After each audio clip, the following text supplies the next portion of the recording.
এবং আমাদের সঙ্গে একাত্মতা ঘোষণা করেছেন যশোরের সকল সাংবাদিক বন্ধুদের অবসর সাংবাদিক ফোরামের পক্ষ থেকে আমি ব্যক্তিগতভাবে কৃতজ্ঞতা প্রকাশ করছি। ধন্যবাদ সবাইকে। মণিভাইয়ের মতো একজন নির্ভরী সৎ এবং শিক্ষিত সাংবাদিককে যেভাবে সামনে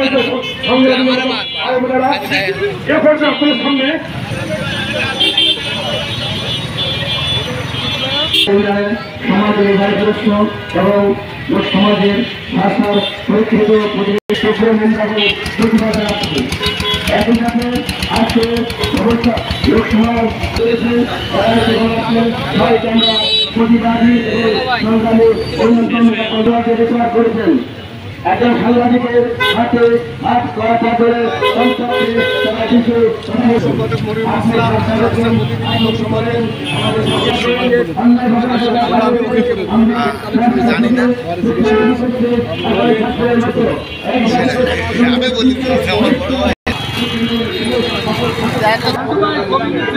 সবাই সামনে তাকায় ভাই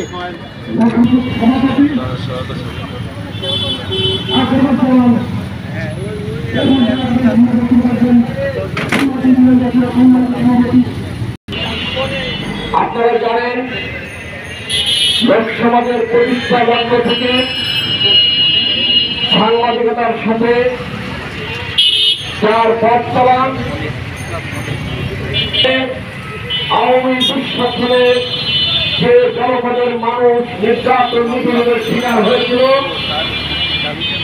আওয়ামী দুঃশাসনে সর্বপ্রথম এলাকায় যে সাংবাদিক নির্যাতন নিপীড়নের শিকার হয়েছিলেন সেই মনিরুজ্জামান মনির বিরুদ্ধে একটি ষড়যন্ত্রমূলক মামলার প্রতিবাদে আমরা এখানে উপস্থিত হয়েছি।